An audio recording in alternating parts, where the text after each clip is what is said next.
Hey everyone, welcome back to a new episode of looking at the articles and listening to the articles that I have been writing over the last few months. And actually, if you are watching this now, this article that I'm about to read is something that I wrote back in May of 2026. So, my reasoning around why I wanted to write this article was because I was on a journey of growth myself. So, as a coach, I support other people with their growth journeys, but it's really important for me that I also go on a journey of growth as well. And I was on a journey of growth. So, this article here is one that I wrote when I came back from a really valuable and eye opening trip to New Plymouth back in May, end of April, beginning of May 2026. My coach is based in New Plymouth, so that is where I went to visit with her. And so this article is about that time and the lessons that I learned while on that trip. So, as always, sit back, enjoy, listen if you feel the need to listen, watch if you feel the need to watch.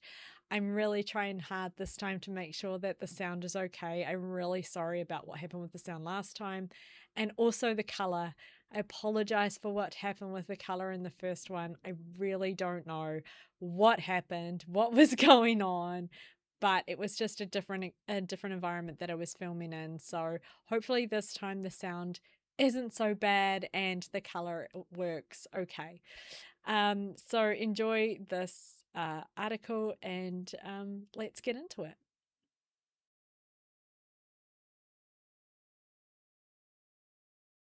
Okay, so this article is called The New Plymouth Trip 2026.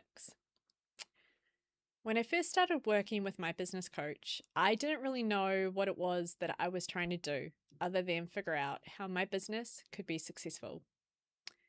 I didn't know the how, I didn't know the what, I just knew the why. I knew that I imagined a world where the way we think, the way we work is simple, human, and empowering. And I knew that this was something I wanted to work on with teams, individuals, and leaders. For a while now, I've really been focused on individuals and building up my 6-month coaching package. But with life and everything that has been happening around me, I knew I'd kind of been half-assing it a little bit. Not because I didn't care, not because I wasn't capable, but because part of me was still scared. Putting myself out there on social media has been scary. Sharing thoughts, ideas, concepts, reflections, all of it has stretched me. And one of the things I've really been struggling with is networking. How do you network when you own your own business? How do you meet new people when you're no longer working inside a company where opportunities naturally happen around you? That's something I've been trying to figure out. And at the same time, I've also been on a very personal journey. I have an autoimmune illness that fled badly in 2021 when I started contracting. And when it flares, it affects my face. It leaves me weak down one side and it brings extreme exhaustion and fatigue. Alongside that, I'm also navigating hormonal changes and nervous system regulation as a woman while trying to build a business and support my family and everything else that life brings. It's a lot. And I think that somewhere along the way, I realized I needed space, real space, not a retreat, not a holiday, and not something that's highly curated, just space to think. My coach runs intentional experiences for women where she takes them into different environments and creates space for coaching, reflection, and growth. And I knew deep down that I needed something like that, but I also knew I needed to do it in a way that worked for me. My life is already fast paced. I support my family, my girls, sports, my business, everything. I didn't need more stimulation. I needed stillness. So we planned a trip to New Plymouth together. I booked the hotel about 6 weeks beforehand, and as the time got closer, I became more and more excited. And then 2 days before the trip, the nerves kicked in. Not because I was nervous to meet my coach, not because I was nervous about being alone. I was nervous about the drive. You see, a weather bomb had hit the week before and roads were still closed. I was about to do a 5.5 hour drive solo. Something I hadn't done since my autoimmune flare up in 2021. It was also the first solo trip I'd taken in 12 years. That drive down became part of the journey itself. I found myself on back roads through New Zealand I never really travelled before. And it struck me how beautiful this country is when you stop taking the curated paths all the time. At one point, I stopped to take photos of turkeys on the side of the road. And at another point, I pulled over because there was a road cone sitting in the middle of nowhere. I didn't want somebody to hit it. And then I hit a 40-kilometre stretch of narrow middle road used by logging trucks because the main highway was closed. Now, I grew up around middle roads, so that part wasn't unfamiliar to me, but this was different. The road was narrow, the trucks were huge, and I could feel the tension in my hands and shoulders as I gripped the steering wheel, trying to trust myself. When I finally got through it, I cried. And it's not because of the road itself, but because I'd done it on my own. That moment meant more to me than I can properly explain. When I arrived in New Plymouth and checked into the Millennium Hotel, I immediately knew I'd made the right choice. I could see the sea from one side and Taranaki Manga from the other. Everything about it felt right to me. That first evening, I intentionally did very little because I was exhausted from the drive. And Wednesday became my free day. I finished a coaching session with a client that morning, someone I'd been supporting through an individual journey around purpose, growth, understanding what they truly want for themselves. And it was a beautiful session to have in a new environment because we got to celebrate how far they had come. I went and got my nails done. I went shopping. I found a quirky little bookstore. I bought some books. I got lunch. And eventually I wandered into the museum beside the hotel. And that museum changed something in me. Walking through the history of Taranaki, the stories of settlers, iwi, struggle, resilience, and community, I found myself emotional again. It reminded me that humans have always had to navigate uncertainty, hardship, reinvention, and growth. And somehow, in our modern world of busyness and social media and constant noise, we forget the beauty of building things together and helping each other grow. I've been struggling for months to write my story for my website. I keep starting it and stopping because it never felt right. And I think the part of what I was struggling with was this question. How do I turn my story without it turning it into branding? But after the museum, I went back to my hotel room. I shut the curtains. I put some instrumental music on through my AirPods and I wrote. For an hour and a half, I just wrote. There was no overthinking. There was no perfect structure. There was no curation. It was just honesty. And it reignited something in me. Something else I intentionally did on this trip was avoid restaurants. I didn't want noise. I didn't want busyness. I didn't want pressure. And so every evening I ordered Uber Eats and treated it like a roulette wheel. Every night I got something different. I'd shower, I'd read fiction, I'd watch rubbish TV that didn't need me to think, and I just let myself rest.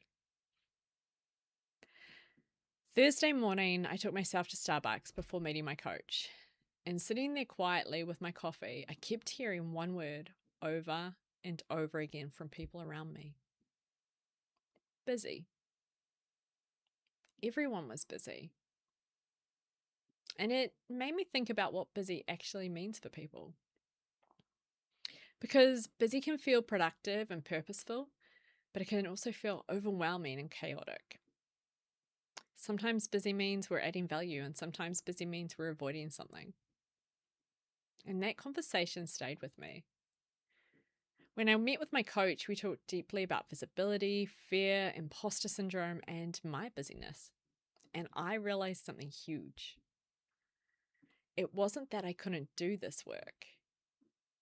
It was that part of me was still trying to protect myself from being fully seen.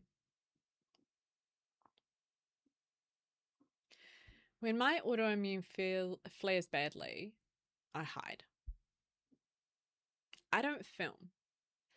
I don't meet with clients. I disappear a little because I'm scared of what people will think when they see me not looking or feeling my best.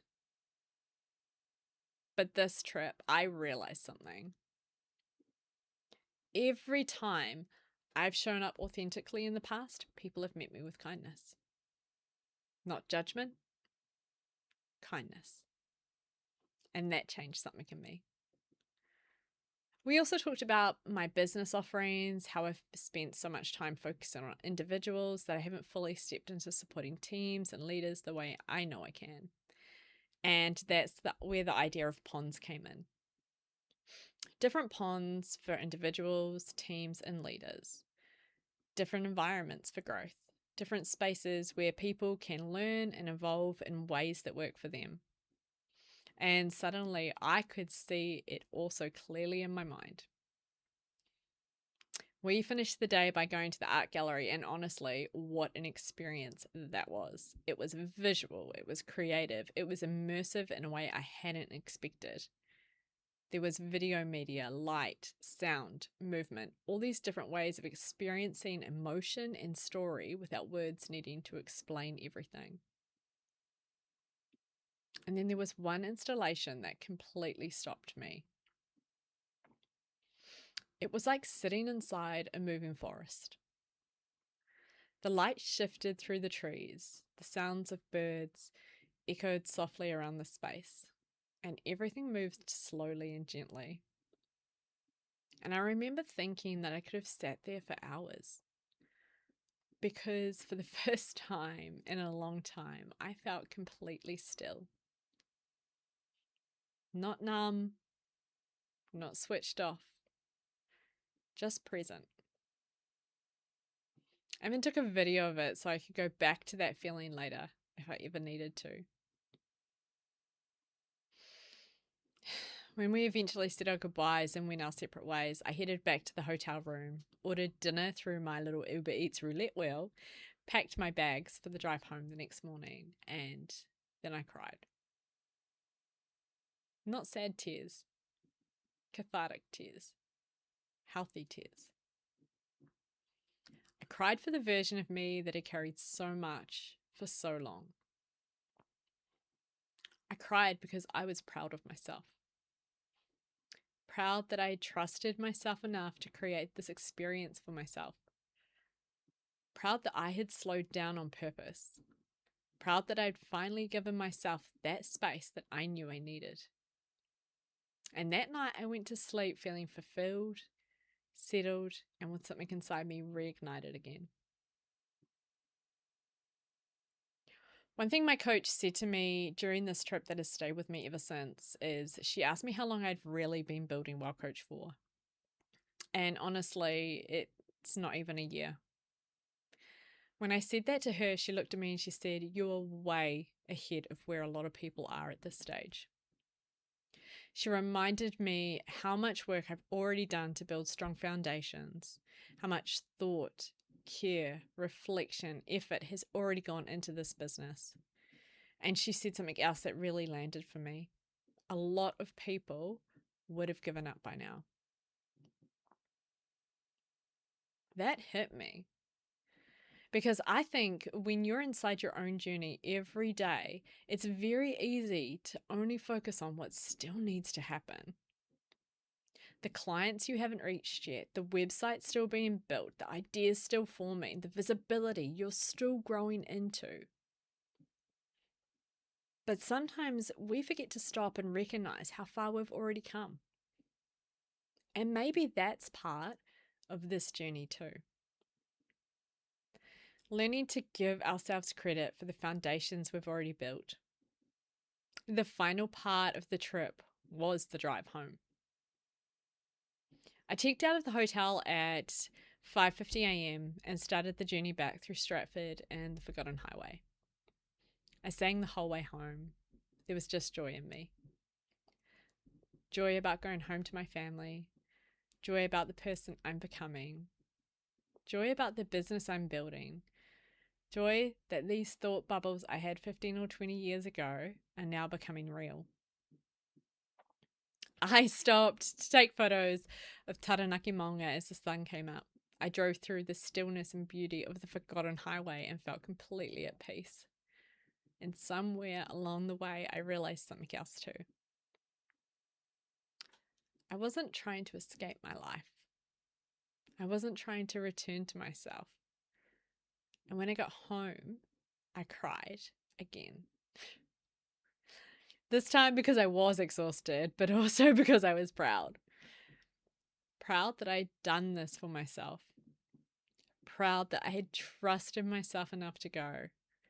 And proud that I'd finally given myself the space I needed.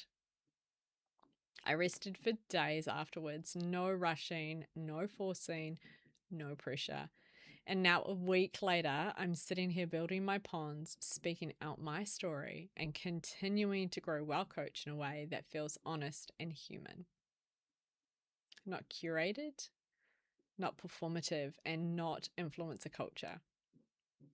Just real. Because somewhere along the way, I think that I forgot that underneath the business owner, the coach, the mother, the wife, the content creator, I'm also just a person. And maybe that was the biggest lesson from all of this. Forget the titles. Forget everything else. Just be a person. But something else settled in me during this experience too. I realized that I actually do know exactly what I'm doing. I know what I'm doing with individuals. I know what I'm doing with teams. I know what I'm doing with leaders. I don't have to be like everybody else because I am myself. I am Margaret Clark from Well Coach. And I come with more than 20 years of experience working in these environments. I've done the yards. I know what good looks like, what it sounds like, what it feels like. And I'm up for the challenge. Because at the end of all of this, the biggest lesson for me was simple. Sometimes we don't need more noise. We don't need more pressure. We don't need to push harder. Sometimes we just need enough space to hear ourselves again.